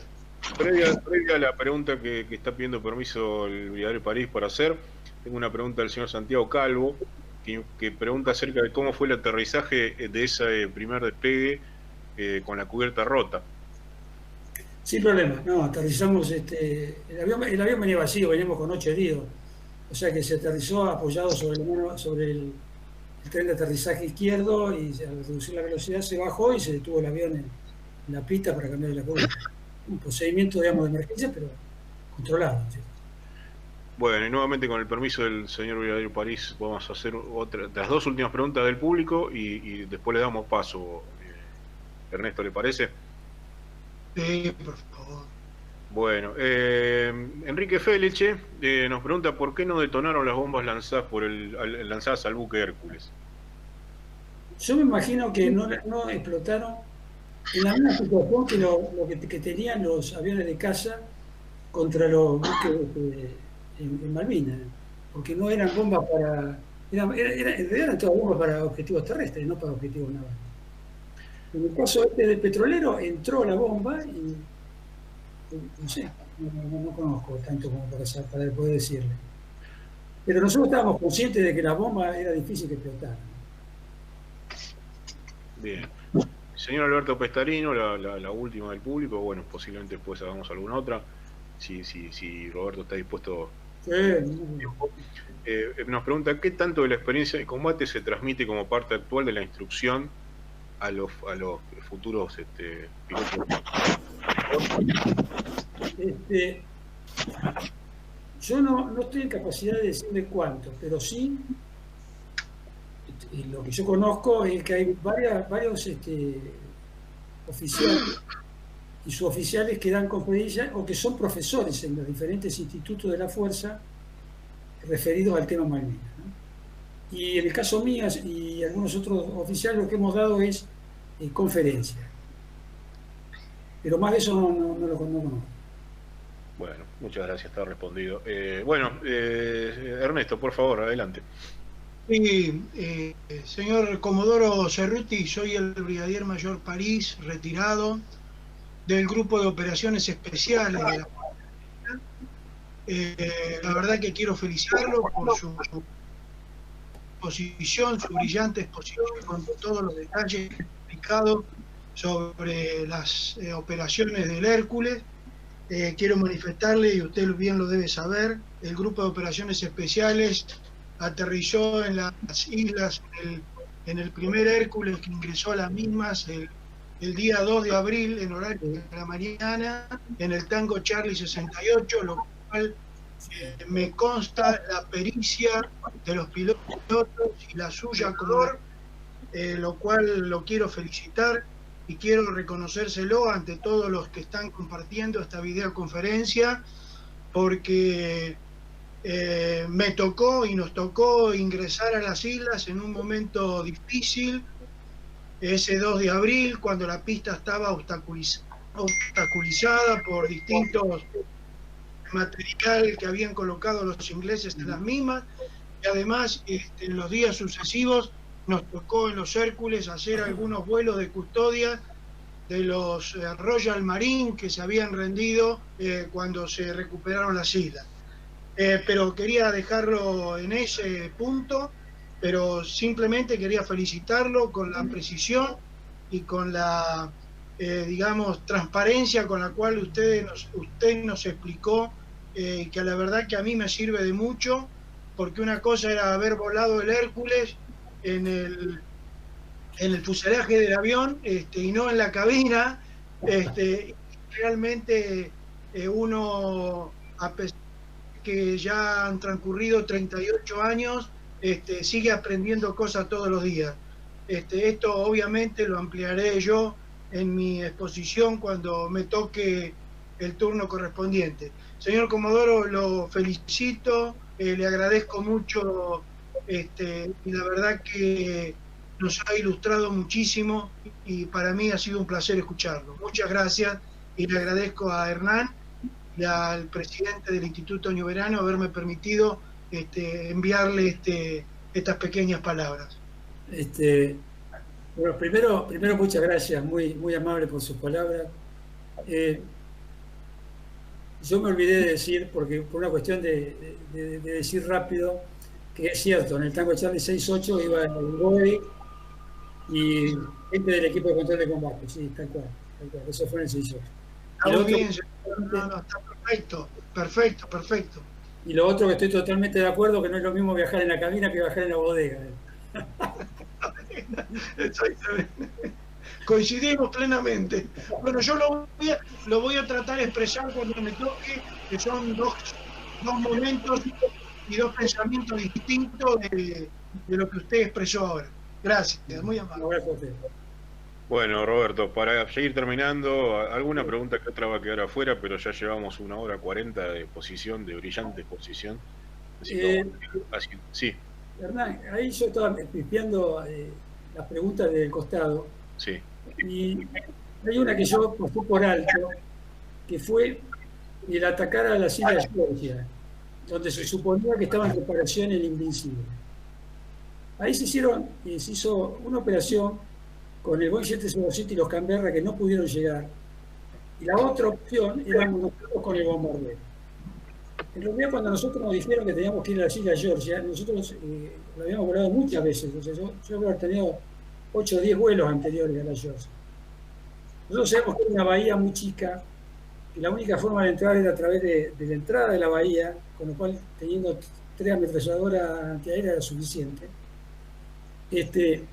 Y no creo que hubiéramos podido salir.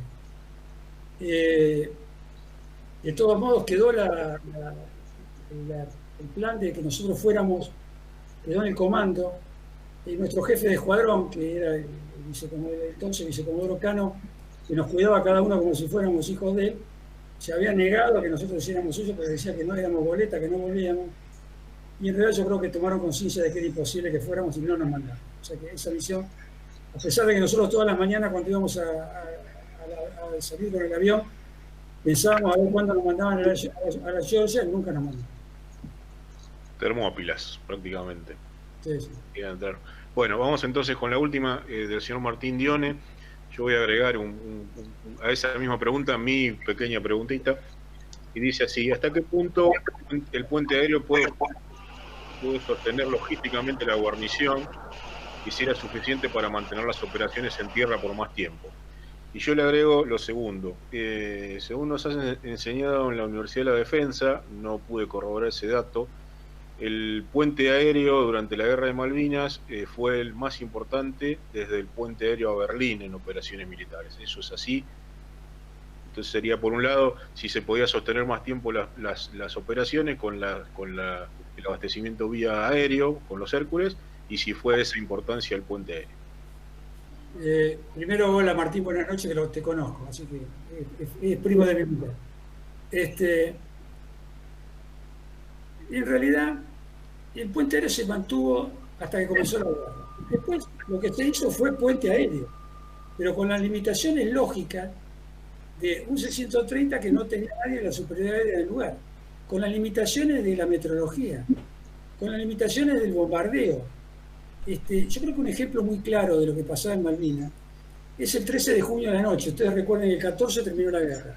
El 13 de junio de la noche va un C-130, el Tango Charlie 65, que fue el mismo avión que usamos nosotros en el primer aterrizaje.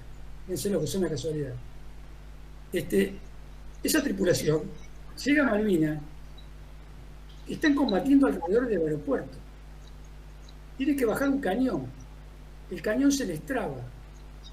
Tienen alerta por ataque al aeropuerto, entonces tienen que abandonar el avión.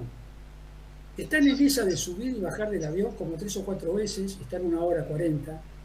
Y en un momento determinado el comandante dice, bueno, acá se acabó la historia. Yo subo al avión, pongo en marcha y me voy. ¿Quién viene? O sea que todo el que subió se volvió. Fueron 70 hombres, 75. Pero realmente esa es la situación. Ese avión, se imaginan que el cañón ese quedó al costado de la pista y se lo llevaron los ingleses, pero no tiene un tiro. Pero esa era la situación que se vivía en el puente aéreo en guerra.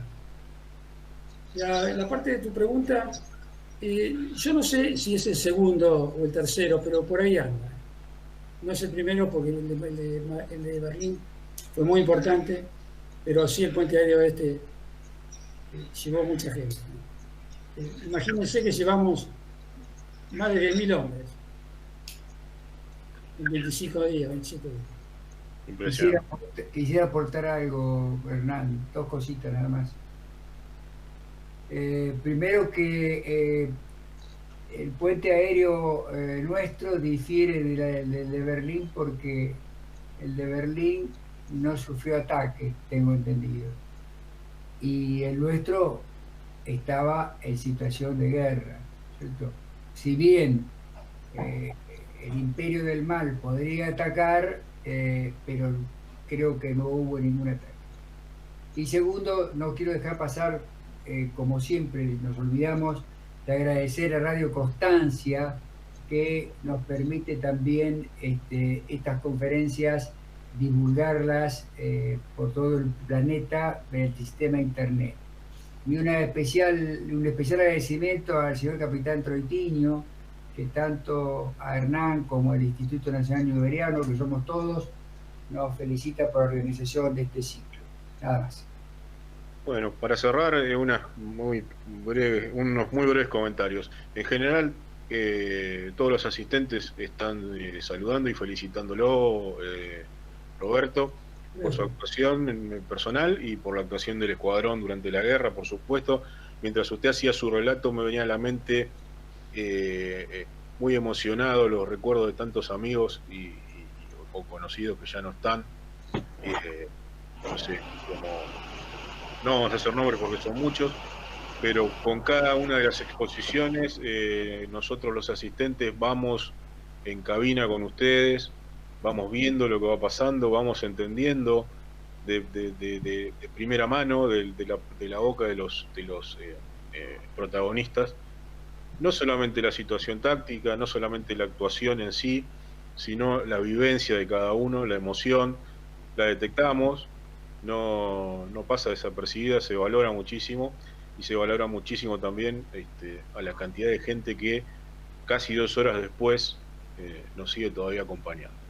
Así que en mi nombre personal le agradezco muchísimo la excelente predisposición, todo lo que nosotros sabemos que estuvimos luchando para que esta charla pudiera salir adelante junto con Tincho, y los invitamos a todos a la próxima exposición, que va a ser este jueves, acerca de la actuación del Escuadrón 5 en 707, también del Grupo 1, en la palabra del brigadier Rubén Montenegro. Así que quedamos a disposición. Yo personalmente quedo a disposición, Roberto, para lo que necesite y pueda ser útil, y invitamos para próximas oportunidades. Hernán, lo que espero es que esto, gracias Tincho, yo espero que alguna vez, en vez de hacerlo en esta cuarentena que estamos todos encerrados, podamos reunirnos, aunque sea para vernos las caras y compartir un momento con cada uno de ustedes, que sería un verdadero placer para mí. En un acto que vamos a hacer, Dios mediante, presencial, cuando termine todo esto, el Instituto Nacional Iberiano va a tener el placer y el privilegio de entregarles un diploma recordatorio a todos los expositores. Y todos los que han participado también como escuchas van a estar invitados. Así que esa va a ser la oportunidad, Roberto. ¿Sí, okay? Bueno, me alegro que estén planificando eso. Gracias. Ha sido un gusto estar. Que tengan buenas noches. Adiós. Buenas noches. Hasta luego. Bueno, los invito a brindar un aplauso al expositor.